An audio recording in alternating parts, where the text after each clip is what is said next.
Hello मित्रों, आपका स्वागत है आपके यूट्यूब चैनल सोच सक्सेस क्लासेस पर। देखिए, अम्ल क्षार एवं लवण के मैंने 1 लेक्चर 2 लेक्चर तक करा दिए थे। आज है इसका 3rd लेक्चर। ठीक है, अध्याय 2 अम्ल क्षार एवं लवण का लेक्चर 3rd है। तो इस लेक्चर में हमने पहले लेक्चर में पढ़ा था, अम्ल क्षार के बारे में पढ़ा था। ठीक है, तो जो मैंने दूसरे लेक्चर में आपको पढ़ाया था वो थोड़ा आपको रिकैप दे रहा हूँ, फिर उसके बाद हम इस लेक्चर को आगे इस टॉपिक को। ठीक है, रिकैप। मैंने आपको क्या पढ़ाया था कि अम्ल, ठीक है, इधर अम्ल पढ़ाया था। अम्ल क्या होते हैं? अम्ल 2 प्रकार के होते हैं। ठीक है, एक होता है प्रबल अम्ल, प्रबल अम्ल जिसको बोलते हैं स्ट्रॉन्ग एसिड। एक होता है दुर्बल अम्ल जिसको बोलते हैं वीक एसिड। ठीक है, प्रबल अम्ल क्या होते हैं? वे अम्ल जो विलयन में H+ आयन पूर्णतः वियोजित हो जाते हैं। ठीक है, वे पूर्णतः वियोजित हो जाते हैं। जैसे हमने उदाहरण लिया था, ठीक है, उदाहरण लिया था HCl हो गया, HNO3 हो गया, H2SO4 हो गया, इत्यादि बहुत सारे। ठीक है, और जो दुर्बल अम्ल होते हैं ये क्या होते हैं? ये विलयन में पूर्णतः वियोजित नहीं होते हैं। भाई मैंने लिखा था वे अम्ल जो जल में पूर्णतः वियोजित हो जाएं वो प्रबल अम्ल है, जो पूर्णतः वियोजित ना हो दुर्बल अम्ल है। तो इनका एग्जाम्पल हम लोगों ने समझा था। ठीक है, दुर्बल अम्ल जैसे CH3 COOH, ठीक है, Na2 NaSCO3, मतलब जो चीज। ऐसा क्यों? देखिए, क्योंकि इसमें क्या होता है, इसमें कार्बन आ जाए, कार्बन। ठीक, ये क्षारीय इसकी बाद में बात करेंगे, जिसमें कार्बन आ जाए, कार्बन।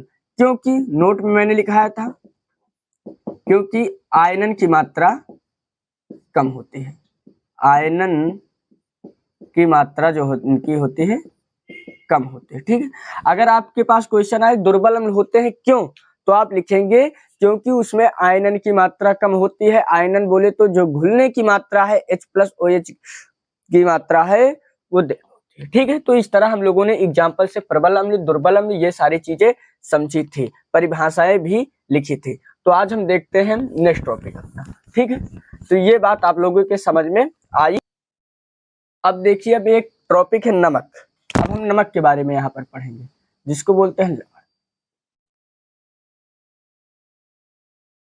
ठीक है, नमक। पहली बार नमक क्या होता है? जिसमें अम्ल और क्षार के प्रभाव नहीं पाए जाते हैं उसको हम नमक कहते हैं। ठीक है, यहाँ पर कुछ डिफिनीशन हमारे बुक वालों ने दी है, NCERT वालों ने, जो मैं यहाँ पर लिख रहा हूँ। ठीक है, धातु अवशिष्टों के साथ मिलकर, धातु अवशिष्टों के साथ मिलकर, धातु अवशिष्टों के साथ मिलकर, धातु अवशिष्टों के साथ मिलकर, या लिख सकते हैं अम्ल अवशिष्टों के साथ मिलकर जो। अच्छा, ठीक है, अम्ल अवशिष्टों के साथ मिलकर धातु एक यौगिक बनाती है। धातु एक यौगिक बनाती है, यौगिक बनाती है, जिसे नमक कहते हैं, जिसे लवण कहते हैं। ठीक है, तो अम्ल अवशिष्टों के साथ मिलकर धातु कोई है, जिंक है, ठीक है, कोई भी है, कॉपर है, एक यौगिक बनाती है। यौगिक और तत्व में डिफरेंस होता है। तत्व बोलते हैं प्रतीक, हाइड्रोजन, लिथियम, बेरिलियम, ये तत्व है। यौगिक मतलब एक कंपाउंड बन जाए। ठीक है, तो वो यौगिक होता है, बनाती है, जिसे लवण कहते हैं। तो ठीक है भैया, तो नमक के बारे में पढ़ा। अब हम इसमें कुछ एग्जाम्पल के बारे में देखते हैं। एग्जाम्पल देखते हैं। एग्जाम्पल जैसे एग्जाम्पल NaCl हो गया। ठीक है, मैंने आपको बताया था कि अम्ल, अगर अम्ल होगा तो उसमें हाइड्रोजन होगा, H होगा, क्षार होगा तो उसमें OH होगा, लेकिन जो नमक होगा उसमें ना H होगा ना OH होगा। ठीक है, ये दोनों चीज नहीं होंगे, क्योंकि जो अम्ल होता है, सॉरी, जो लवण होता है उसमें अम्ल और क्षार नहीं पाए जाते हैं। देखिए NaCl, ना इसमें H है ना इसमें OH है। दूसरा एग्जाम्पल KCl ले लेते हैं। इस पे भी देखिए, ना यहाँ पर H है ना OH है, इत्यादि बहुत सारे, इत्यादि ETC का मतलब है इत्यादि बहुत सारे। NaCl, KCl है, NH4Cl है, मतलब जो भी लेना चाहे। NH4Cl तो हमारा अम्ल है। तो जिसमें H या OH ना आए, मेरे ये कहने का मतलब जिसमें H या OH ना आए, ठीक, वो हमारा अम्ल होता है। अब हम लोगों ने अम्ल के बारे में कुछ बेसिक जानकारी जान ली। ठीक है, अम्ल भी कई प्रकार के होते हैं।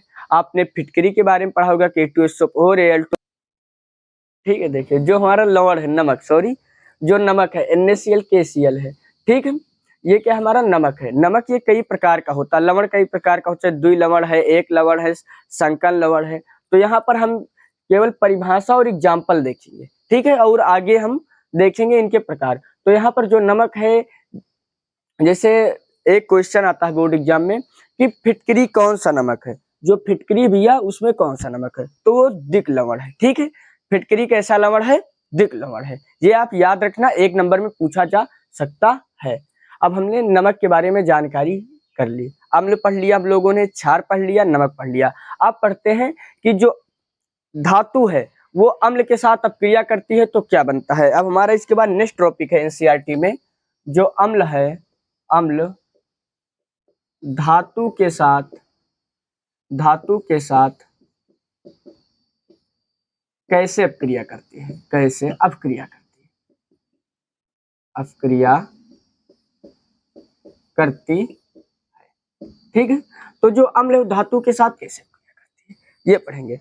पहली बात, हमने आपको बताया था पहले ही लेक्चर में, जो अम्ल होता है वो धातु के साथ अपक्रिया कर हाइड्रोजन गैस को निकालता है, ठीक है ना। तो वही यहाँ पर हम लिखेंगे कि अम्ल धातु के साथ अपक्रिया करके, धातु के साथ अपक्रिया करके, अपक्रिया करके, चलिए मैं पहले आपको एग्जांपल दिखा रहा हूं तो उसकी थ्योरी लिखूंगा यहाँ पर, ठीक है। तो बात समझिए, यहाँ पर मैंने एक एग्जांपल लिया, अम्ल, अम्ल कोई भी कोई सी आप ले सकते हैं, जैसे H2SO4 ले सकते हैं, इसमें हमने क्या किया, जिंक मिलाया, ठीक है। तो यहाँ पर देखिए ZnSO4, यहाँ पर ये चला जाएगा, जिंक जाएगा SO4 के साथ, ZnSO4 बन जाएगा और प्लस में H2 बन जाएगा। तो ये जिंक सल्फेट यह एक प्रकार का क्या हुआ, ये बना लवण, जिसको बोलते हैं नमक। ये हमारी हाइड्रोजन गैस हुई, ठीक है, जो यहाँ पर निकल जाएगी। ये बात आपको समझ में आई होगी। अम्ल धातु के साथ अपक्रिया करके लवण तथा हाइड्रोजन गैस देते हैं, लवण तथा हाइड्रोजन गैस देते हैं। ये बात आप याद रखना कि जो अम्ल होते हैं वो धातु के साथ अपक्रिया करके हाइड्रोजन गैस देते हैं, ये बात याद रखना। चलिए पहला एग्जांपल था, दूसरा एग्जांपल ले लेते हैं। मान लीजिए हम लोगों ने KCl लिया, ठीक है, इसमें भी प्लस में Zn भी ले लिया, या कुछ भी ले सकते हैं, तो Zn जाएगा Cl के पास, तो क्या बनेगा भैया, ZnCl बनेगा। और पोटेशियम, अब देखिए पोटेशियम यहाँ पर बन जाएगा, K अकेला लेकिन प्लस में बन जाएगा, ठीक है। ये बात आप याद रखना, क्योंकि एक और एग्जांपल आपको समझा दे रहे हैं, अगर आपको ना समझ में आया हो तो। जैसे KCl यहाँ पर ले लिए हम लोगों ने, सॉरी यहाँ पर अम्ल यूज करना था, अम्ल यूज करना था यहाँ पर, ये आप लवण वाले में एग्जांपल में लिख सकते हैं, लेकिन यहाँ पर अम्ल यूज करना था, तो यहाँ पर हम HCl ले लेते हैं, यहाँ पर Zn ले लेंगे, तो Zn जाएगा Cl के पास, तो ZnCl बन जाएगा, प्लस में H2 बन जाएगी। आप इसको संतुलित कर सकते हैं, 2 यहाँ पर लगा सकते हैं, देखिए 2 हाइड्रोजन यहाँ पर हो गए, Cl, ठीक है, तो Cl 2 हो गए, 2 यहाँ पर लगाइए, 2 यहाँ पर लगाइए। अब ये हमारा क्या हुआ, संतुलित हो गया। संतुलित करना मैंने आपको बताया ही है, ठीक है। तो इसी तरह HNO3 ले सकते हैं, उसमें Zn या Zn के स्थान पर Fe ले सकते हैं, आयरन ले सकते हैं, कुछ भी ले सकते हैं। आई होप कि आपको इतनी बात समझ में आई होगी, ठीक है। फिर से समझिए, लवण हमने लिखा है, अम्ल अवशिष्टों के साथ मिलकर धातु की यौगिक बनाती है, इसे लवण कहते हैं, जैसे NaCl KCl इत्यादि, जिसमें H या OH ना पाया जाए, ठीक, इसमें H या OH नहीं इत्यादि, ये नमक है। दूसरा टॉपिक था अम्ल धातु के साथ कैसे अपक्रिया करती है। जो अम्ल होते हैं वो धातु के साथ अपक्रिया करके लवण तथा हाइड्रोजन गैस देते हैं। हम लोगों ने यहाँ पर अम्ल लिया, तनु H2SO4 क्या है, मैं लिखे दे रहा हूँ, इसको बोलते हैं तनु सल्फ्यूरिक अम्ल, ऊपर लिख रहा है तनु सल्फ्यूरिक अम्ल, तनु सल्फ्यूरिक अम्ल, ठीक है। इसको बोलते हैं हाइड्रोक्लोरिक अम्ल, ये आप जानते होंगे। देखिए जो HCl H2SO4 होते हैं बहुत प्रबल अम्ल होते हैं, अगर कहीं पर गिर जाए तो ये तेजाब के रूप में कार्य करते हैं। इनका उपयोग हम बैटरी औषधियों के रूप में इत्यादि में करते हैं, ठीक है। ये बात आपकी समझ में आई होगी। अब आखिरी टॉपिक पढ़ लेते हैं, उदासीनी का अपक्रिया, ठीक है, फिर उसके बाद हम क्लास को ओवर करेंगे। ठीक है, चलिए उसके पहले एक टॉपिक बचा हुआ वो देख लेते हैं। जो अम्ल है वो क्षारक के साथ कैसे अपक्रिया करती है। भैया अम्ल कोई लिया आपने, क्षार लिया, उनके साथ अपक्रिया करें तो क्या बनेगा। ठीक है, उसके बाद उदासीनीकरण देखेंगे। एक्चुअल में अम्ल जो क्षार से अपक्रिया करता है वही उदासीनीकरण अपक्रिया ही है। ठीक है, तो उदासीनीकरण अपक्रिया कहें या अम्ल तथा क्षार से, बात एक ही है। तो यहाँ पर लिखेंगे अम्ल क्षार से कैसे, अम्ल तथा क्षार की परस्पर अपक्रिया, परस्पर अपक्रिया। ठीक है, यहाँ पर देखिए पहले मैं आपको एग्जांपल समझाऊंगा, जिस तरह आप थ्योरी लिख पाए अगर एग्जांपल समझ गए। ठीक है, यहाँ पर समझना। पहला एग्जांपल है, इन्होंने कहा अम्ल है तो अम्ल कोई सा भी ले सकते हैं, जैसे HCl हम लोगों ने ले लिया। क्षार लेना है तो प्लस में NaOH ले लिया। ठीक है, तो भैया क्या होगा भैया, तो हम जानते हैं कि Na, आपको मैंने एक रूल बताया था AB और प्लस CD, तो क्या बनेगा भैया BC अलग हो जाएगा प्लस में AD।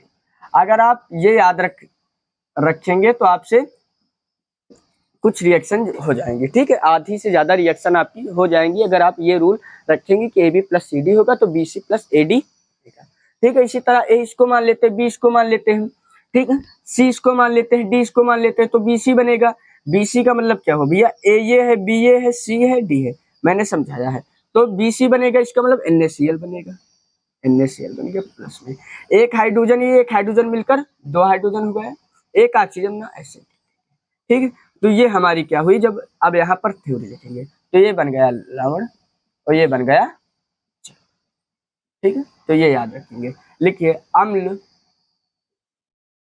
जब क्षार से क्रिया करता है, जब क्षार से अपक्रिया करता है, अम्ल जब क्षार से अपक्रिया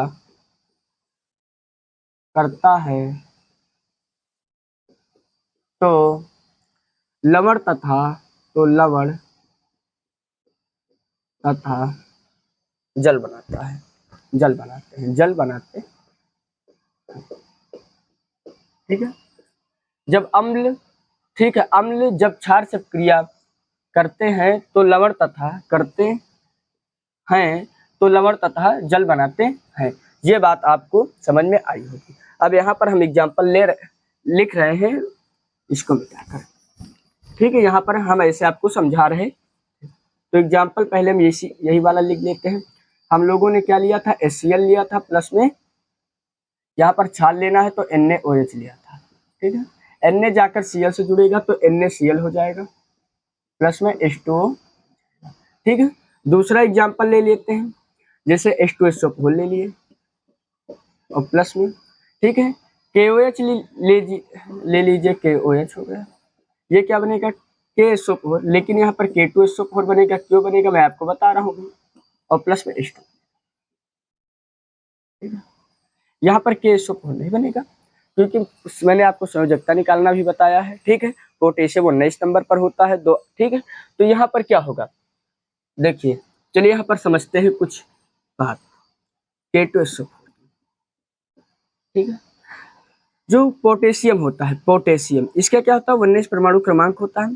पहली कक्षा में 2 इलेक्ट्रॉन 8 8 1 होता है। ठीक है, तो यहाँ पर हम ये समझेंगे कि जो पोटेशियम इस पर 2+ होता है, क्यों, ऑक्सीकरण संख्या के द्वारा। आपने पढ़ा होगा ऑक्सीडेशन नंबर, ऑक्सी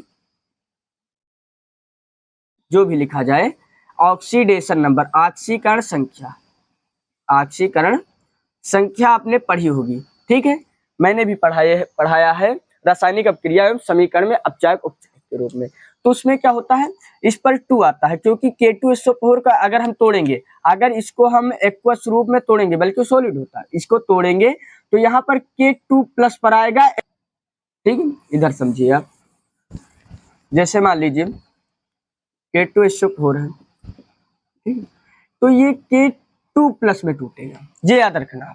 ठीक है, SO4 माइनस में, आप जानते हैं कि पहला प्लस और दूसरे यौगिक माइनस में टूटता है, तो वही बात। तो यहाँ पर क्या होगा, K2+ में आएगा SO4। अब इसको बैलेंसिंग आप कर सकते हैं, 2 यहाँ पर लगा दें। ठीक है, अब देखिए पोटेशियम 2 हो गया, SO4 यहाँ पर, ये हमारी संतुलित हो गई। अब चाहे तो आप तीसरी भी ले सकते हैं, इस तरह कई सारी रिएक्शन ले सकते हैं। ठीक है, आई होप कि आपको इतना टॉपिक समझ में आया होगा। ठीक है, इस चीज को जो हमने लिखा है अम्लता क्षारक की अपक्रिया, इसको एक नाम और दिया गया है जिसका बोलते हैं उदासीनीकरण अपक्रिया। लिखेंगे इस अपक्रिया को, ठीक है, इस अपक्रिया को बोलेंगे, इस अपक्रिया को या इस घटना को जो बोले, इस अपक्रिया को, इस क्रिया को उदासीनीकरण अपक्रिया कहते हैं। उदासीनीकरण अपक्रिया कहते हैं। अपक्रिया, उदासीनीकरण अपक्रिया कहते हैं। देखिए, आपसे बोर्ड में क्वेश्चन आएगा इस पर, 2 मार्क्स का क्वेश्चन आएगा, ये कंफर्म है कि उदासीनीकरण अपक्रिया किसे कहते हैं, एग्जाम्पल उदाहरण दीजिए। तो ऐसी अपक्रिया जिसमें अम्ल, देखिए अम्ल, ये भी आप परिभाषा लिख सकते हैं, अम्ल जब क्षार से अपक्रिया करते हैं लवण तथा जल बनाते हैं, या मैं दूसरी परिभाषा लिखा रहा हूं इसकी, जो आपकी इच्छा है वो आप लिख सकते हैं। ठीक है, ऐसी अपक्रिया, ऐसी अपक्रिया जिसमें अम्ल तथा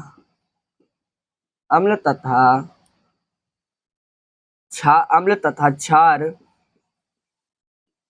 के प्रभाव नहीं होते,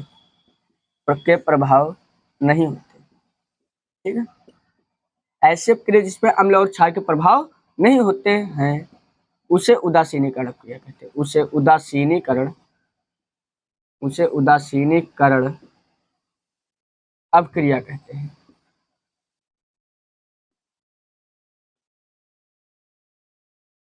आई होप कि आपको इतनी बात समझ। उदाहरण आप ये 2 एग्जाम्पल यहाँ पर लिख सकते हैं। ठीक है, आई होप कि आपको ये समझ में आया होगा। तीसरा लेना चाहे तो ले सकते हैं। ठीक है, HNO3 क्या बोलते हैं, इसको बोलते हैं भैया नाइट्रिक अम्ल। इसमें क्या डालेंगे, इसमें आप KOH डाल दें, ठीक है, या NaOH डाल दें, वो आपकी इच्छा है। चलिए हम यहाँ पर क्षार यूज करते हैं NaOH या KOH, लेकिन मैं आपको एक चीज बताना चाहता हूँ, KOH हम लोग यूज करेंगे, चलिए पहले बना देते हैं तो करेंगे। A हो गया, ये B हो गया, C हो गया, D हो गया। तो इसमें हम लोग जानते हैं कि एक तो नमक बनेगा, तो KNO3 बनेगा नहीं, यहाँ पर देखना 2 आगे आ जाएगा, NO3 का होल ट्वाइस हो जाएगा। ठीक है, इस तरह बनेगा, क्यों भी बता रहे हैं। और प्लस में क्या होगा, H2, एक H2। ठीक, देखिए इसको आप बैलेंसिंग कर लेना, नहीं मैं ही करके बता दूंगा, ठीक है, क्योंकि मैंने बैलेंसिंग कई बार पढ़ाया है इस तरह के रिएक्शन में। देखिए यहाँ पर क्या हुआ, KNO3 के ऐसे जुड़ेगा नहीं, मैंने आपसे बताया K2 में +2 था, अभी यहाँ पर 2 क्यों नहीं लिखा, यहाँ नहीं लिखा क्योंकि NO3 आ गए ना। ठीक है, NO3 का होल ट्वाइस 3 थे, तो NO3 का सॉरी होल ट्वाइस रहेगा, 3 नहीं, होल ट्वाइस रहेगा। अब ये आपका सही हुआ, तो 2 बाहर आएगा, 2K NO3 का होल ट्वाइस या प्लस H2, आप ऐसे रिएक्शन को लिख सकते हैं। ये तीनों प्रबल अम्ल की रिएक्शन थी, आपको आई होप कि समझ में आई होगी। अब आप इसका स्क्रीनशॉट ले सकते हैं। चलिए आज का हमारा टॉपिक कंप्लीट हुआ। ठीक है, अगर आपको 10th और 12th का कोई भी टॉपिक हो, साइंस हो, फिजिक्स, केमिस्ट्री, मैथ हो, कोई भी हो, अगर आपको वो पढ़ना है, ठीक है, तो हमारे कमेंट बॉक्स में डालें, हम आपको उपलब्ध कराएंगे। ठीक है, तो आई होप कि आपको ये समझ में आया होगा।